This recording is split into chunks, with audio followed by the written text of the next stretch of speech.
What is going on, everyone? My name is Andy. Welcome back to another video on the channel, and it's not an FPL video this time. I'm going to be covering the official UEFA Euro 2024 fantasy game from now right up until the end of the tournament. And I thought I would start with a little bit of an introduction, how the game works, how it differs to FPL, some thoughts around chip strategy and stuff like that. And then before the tournament starts, we'll have all the usual draft content, thoughts on certain players, and all that good stuff. I'm sure I'll answer some of your questions along the way as well. So if you're excited for this game and you're going to be playing, make sure to hit the like button, subscribe as well if you haven't already. Let's get into it. So let's start with match days. Now, if you're coming from FPL, a match day is essentially a game week, and there are 7 in total. So you've got one match day for the first round of group games, another for the second and third, and then the round of 16, quarterfinal, semi-final, and then the final itself. And every match day is over more than one day, except for the final, and I'll show you that in just a second.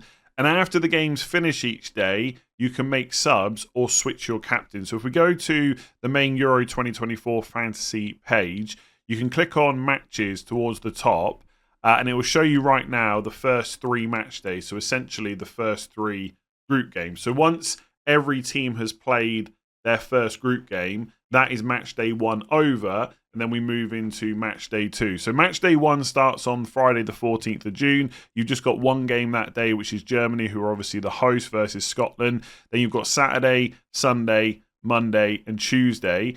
And once the games on Tuesday the 18th are finished, that is match day 1 over. So within match days, there are also days as well, and you can make substitutions and captains. So for example, if you had Musiala from Germany and he blanked in the first day of match day 1, and you had someone on your subs bench who hasn't played yet, you can bring them in instead. And likewise, you can switch captaincy as well. All right, so just keep that in mind. You can't sub a player on that's already played. So if you accidentally leave someone on your bench that plays in the first couple of days and you forget about it, you can't bring them on if they've got a good score.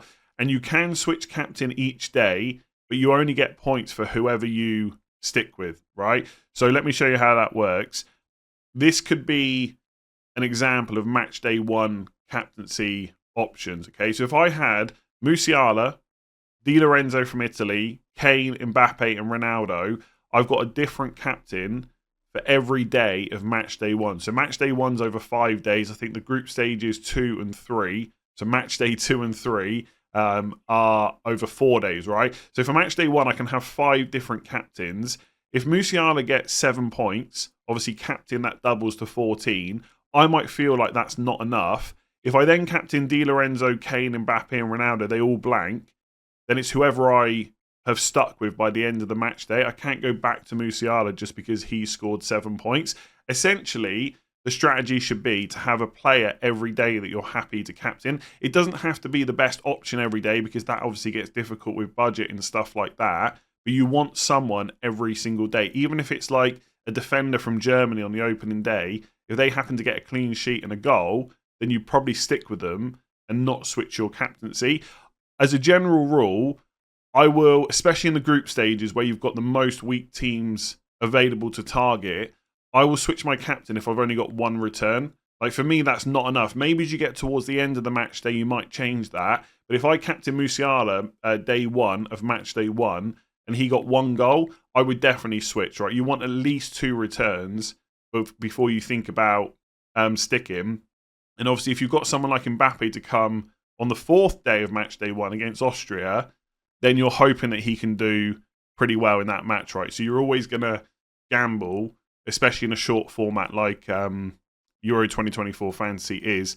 So yeah, I think that's it. That's it for subs and captains. Oh, one thing to show you, actually, when you are on the My Team page, right, it'll always default to showing you the fixtures. So you can see here, right, Harry Kane, Serbia, Havertz, Scotland, etc. Just ignore this team for now, right? This is not necessarily my final one. But on the left, right, you can change it from fixtures to date. And you always want to put the players playing later on your bench. So right now I've got Sels in goal, Feist from Belgium, Bruno Fernandes from Portugal, and Mbappe obviously from France, because they play on the 17th of June or the 18th of June, which is later in the match day. So if someone in my team blanks, like Gundogan, for example, then I will bring the next best player off my bench who's playing next. So I would bring one of the players on playing on the 17th of June and leave Bruno Fernandes until the final day, because I want to wait and see what all my other players do before I switch them out. Because even though Bruno Fernandes is a great option in match day 1, if I've got a full 11 that have all returned enough points, then I might not bring him off my subs bench. So I would always do that when you're putting your squad together. Make sure that you change to date and you've got the players playing last on your bench. There are automatic substitutions, but ideally you want to be a bit more engaged and make manual substitutions instead. And as soon as you make a manual one, it won't do automatic ones for you. So that's something I would say as well. Put the players playing last on your bench and make sure to gamble on captaincy, especially in the group stages. There are so many weak teams to target. One return is just not enough. So picking your squad is fairly straightforward. You need 2 goalkeepers, 5 defenders, 5 midfielders, and 3 forwards. And you can pretty much play any formation you like, as long as you've always got 3 defenders, 2 midfielders, and 1 forward in your 11. But essentially, the formation is always going to be dictated by when players play. So if I go back to how my team is currently set up, I'm in a 4-4-2, but only because I've got Mbappe and Fernandes who are playing later on in the match day. It might be, for argument's sake, that all 4 of my midfielders return and both Kane and Havertz, who are in my forward line, blank. So in that situation, obviously I would bring Mbappe on for one of them because I would expect him to get something versus Austria. And if Kane's blanked, then I will bring him off for Face from Belgium first of all. Let me just transfer him in.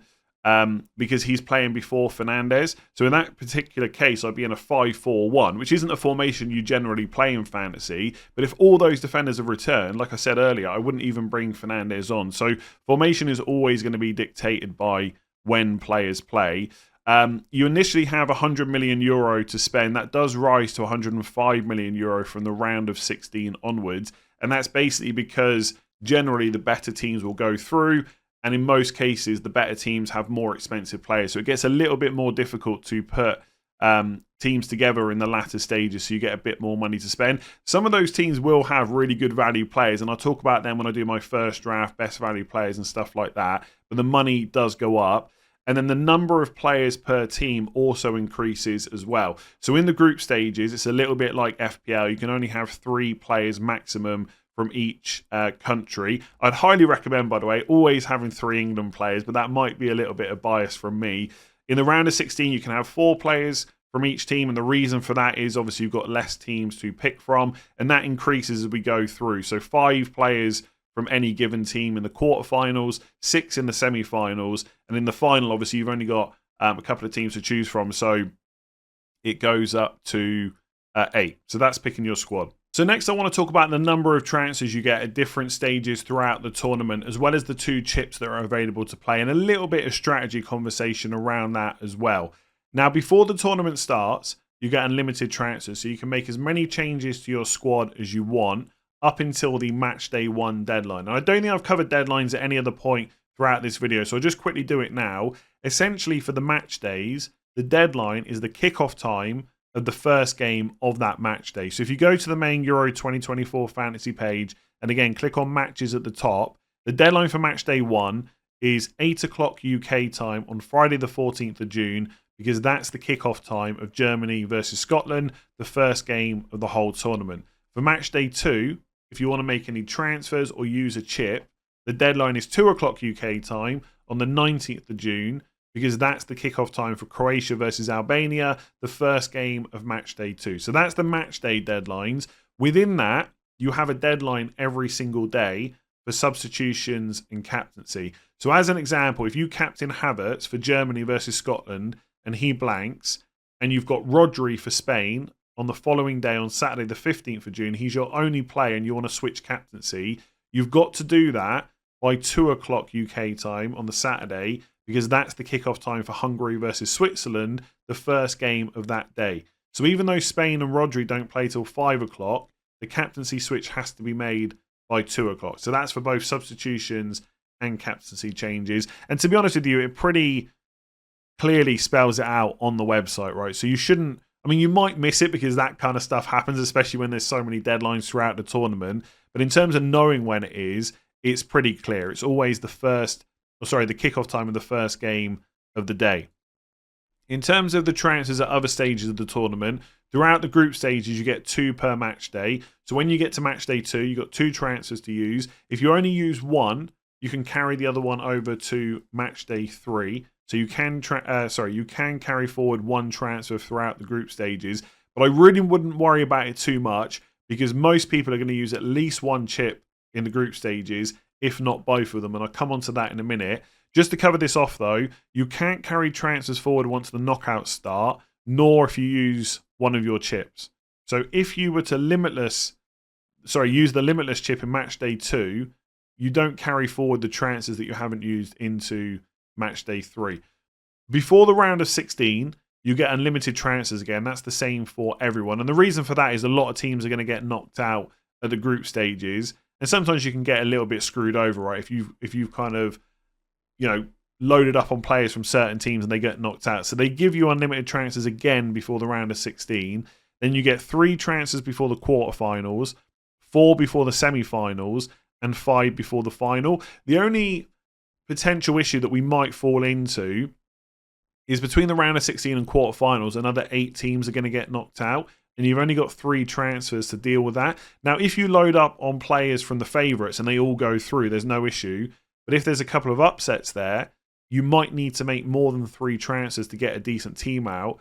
And every transfer you make over the ones you're allocated will cost you 4 points. There is potentially a good reason to save your wildcard chip until the quarterfinal stages. And I'll come on to that in a second.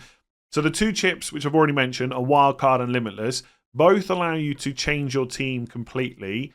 But there are some slight differences. So with the wildcard, you've got to remain within the budget. So €100 million through the group stages, 105 million from the knockouts onwards. And that team sticks with you, right? So if you were to wildcard in match day 2, the team you'd get in match day 3 would be the same one, right? Obviously, you could make some transfers to it if you wanted to, but essentially that team sticks. Obviously, when you hit the round of 16, you'd have unlimited transfers again, but hopefully you get what I mean, right? You wildcard in match day 2, that is then the same team you have in match day 3. With the limitless chip, the budget is unlimited, so you can have whichever players you want no matter what they cost, but also that team resets after the match day you use it.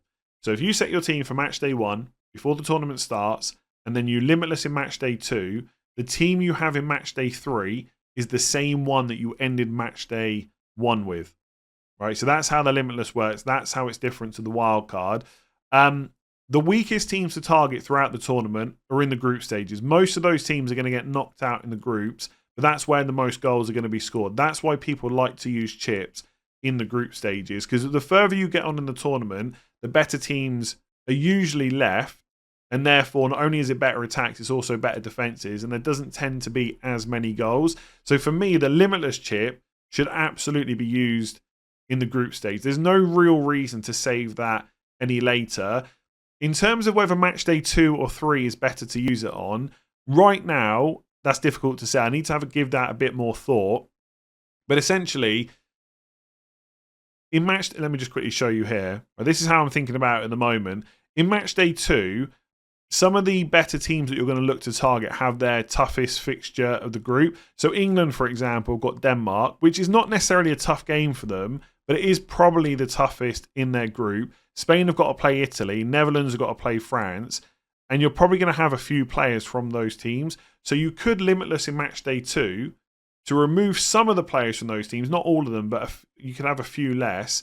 And then get those players back for their better match in match day 3. That's one way that people will think about it.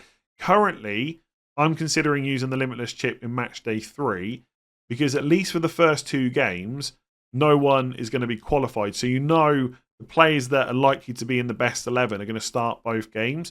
Whereas let's say England and France win their first 2 matches, which they won't necessarily do. England have drawn their second group games in both of the last 2 tournaments. But let's say they win the first 2, that pretty much puts them through to the next round. They might rotate in match day 3, in which case having a limitless chip to just change your team might be worthwhile. So I'm not completely sure which one I'll use, but I will use the limitless chip in the group stages. You could also use both chips to essentially have a different team every single week. So you get unlimited transfers before match day 1. You then use your wildcard in match day 2 to change the team. and then you use your limitless chip in match day 3, you got 3 different teams for each group game, or for each stage of the groups. And then you also get unlimited chances in the round of 16. So you can have 4 different teams for the first 4 rounds. That's definitely something that a lot of people will do. And that's usually how I play this as well. But I am a little bit worried about the transition from round of 16 to the quarterfinals. All it takes is a couple of upsets, and suddenly those 3 transfers are not enough to make it through without having to take hits and stuff like that. It really depends on how many of the favourites you think will get through. If you just think all the favourites are going to win and there's going to be no upsets, then you might as well use the wild card in the group stages. But that's essentially why. You wouldn't save the limitless for later, because obviously in the quarterfinals you limitless a team in. For the semi-finals, you're going to get your team back from the round of 16. There could have been a bunch of upsets by that point. So the limitless is definitely the one to use in the group. The wild card, a lot of people will use that as well, or they're going to save it into the quarterfinals. That's really the 2 strategies. Right now, if I had to say where I was going, it's limitless match day 3 and wild card in the quarterfinals. But I suspect I'll end up just using all the chips in the group stages. So I just wanted to quickly go through how the scoring works as well, especially if you're someone that only really plays FPL, because there are some slight differences. So all players will get 1 point for making an appearance, and also 1 point if they spend at least 60 minutes on the pitch. One of the nice things about this game is you get 1 extra point if you score a goal from outside the box. So 1 point on top of what you'd usually get depending on what position you're in, and I'll talk about that in a second. Now, I don't think that necessarily changes how we pick players massively, because most goals are going to be scored within the 18-yard box, but it's nice to get that little bit of bonus. An assist is worth 3 points, and every 3 balls recovered is also worth 1 point. So obviously if you recover 6 balls, that's going to be 2 points. So some players that are maybe a little bit more defensive that you wouldn't usually target are a bit more beneficial in this kind of format. I did look up what a ball recovery is. I don't know if it's like obvious to a lot of people, but I saw on Opta event definitions as a recovery. This is where a player recovers the ball in a situation where neither team has possession, or where the ball has been played directly to him by an opponent, thus securing possession for their team. So presumably that means like tackles and interceptions and stuff like that as well. I'm sure to some people it's super obvious, but I thought I would look that up. So that means that, I don't know, players like Rodri, maybe Jorginho for Italy, even though they're not necessarily the most attacking from open play, they've got other ways to get you points. And also the player of the match will get 3 points as well. So it's not always the attackers that get that. So there are other points for, more defensive players. Winning a penalty will get you 2 points. Even if that penalty isn't scored, you still get the 2 points. And conceding a penalty is -1. And there's a little asterisk by both of those. I'll come on to that in a minute. Missing a penalty is -2. Yellow card -1. Red card -3. Own goal -2. And then coming on to each position individually, if your goalkeeper happens to score a goal, that's 6 points. Saving a penalty is 5. And a clean sheet is 4. Every 3 saves is 1 point. And every 2 goals conceded is -1. So that's quite similar to FPL, I think. Defenders, scoring a goal is also 6 points. By the way, why are defenders 6 and why do goalkeepers not get more? Right? It should be like 7, 8, 9, something like that. But anyway, defenders scoring a goal is 6. Clean sheet 4. Every 2 goals conceded is -1. Midfielders that score a goal is 5 points, whereas for a forward it's 4. And then midfielders also get 1 point for a clean sheet. Just on the asterisk for the penalty, when a penalty is awarded for handball, no points are awarded or deducted. So in FPL, if you kick a ball at a player and it's a handball, you get the assist for that. You don't here. But the nice thing is that you always get the 2 points for every other way to win a penalty, whether it's scored or missed. Sorry. In the case of balls recovered, we'll calculate this stat when we calculate your points at the end of the day. There may be some discrepancy between the data in fantasy football and other sources, but once we calculate this number as part of the daily points calculation, it won't be adjusted. Let me just go through some of these. Assists. A player gets an assist whenever he plays the final pass, cross, header, or shot, which leads to a goal. When it comes to passes, it must be deemed to be an intentional pass to count as an assist. Miscontrolled touches or other unintentional passes that go straight to a teammate are not counted, right? So again, there might be some assists that aren't awarded in here that you'd usually get. I'm just going to skip through a lot of this. Players who win a penalty don't get points for an assist. Yeah, so if you win a penalty and it's scored, you don't get 3 points, but you're always guaranteed the 2. So I do think this is better. When a goal is scored from a solo run or dribble, no player is credited with the assist. So in FPL, if the centre-back passes it to a midfielder in their own half and that midfielder goes on and runs all the way and scores, you get an assist. You don't in this game. And obviously only one player can get an assist for any goal. Let me just go through here. There was something else I wanted to mention. Yeah, player of the match. At the end of every game, one player is given the player of the match award. The award is decided by UEFA's technical observer panel. When a player wins this award, he'll score an extra 3 points for that match day. If a player gets a red card, they'll continue to be penalised for goals conceded. I think that makes sense. And then extra time and penalties.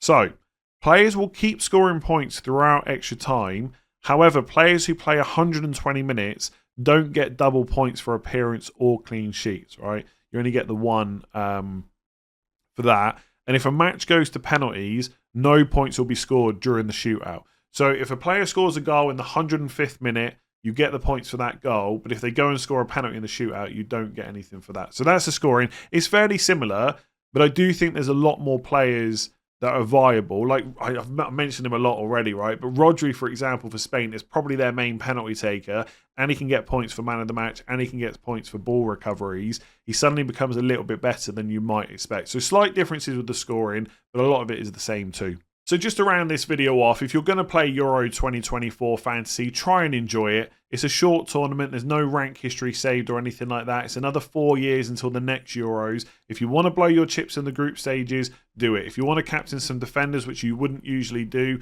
especially knowing that you've got big hitting attackers later on in the match day that you can switch to, then you should absolutely do it. It's only 7 match days. Try and not take it too seriously. And if it goes wrong, your rank history doesn't get saved anyway, so it really doesn't matter. And I can tell you, as someone that takes FPL pretty seriously, I do find these shorter tournaments a lot of fun, especially with the captaincy and substitution changes. That isn't something that I would want in FPL over 38 game weeks, but for 7 match days, I kind of enjoy it. And I know some people have the viewpoint that they just want to enjoy the Euros without the fantasy aspect. Completely get that, and that is what you should do if that's how you want to, watch the tournament. But as someone that watches Premier League games sometimes and can't help but focus on what's happening from a fantasy perspective, I can tell you that during the Euros and the World Cup, I can kind of switch off from that. I don't know why. Like, I still track it because I'm making content and stuff like that. But if my defender concedes, it's like, whatever, right? It's just not as, doesn't feel as serious. And for that reason, I do tend to find it quite fun.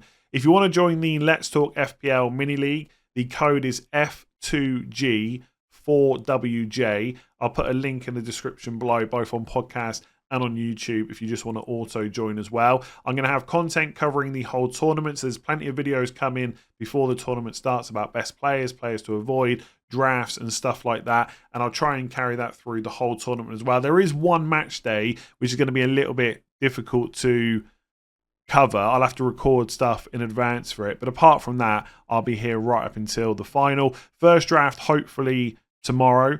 And for those of you that have watched this and are not going to play the game, FPL content will return as soon as the game is released. And we've got fixtures coming out on the 18th of June before the tournament starts too for the Premier League next year. So I'll do a little video on that too. So FPL content is going to come back. Don't panic. I appreciate not everyone wants to play this game, but if you do, I've got you covered. If you've enjoyed that one, give it a like, hit that subscribe button, and I'll catch you again tomorrow for the first draft.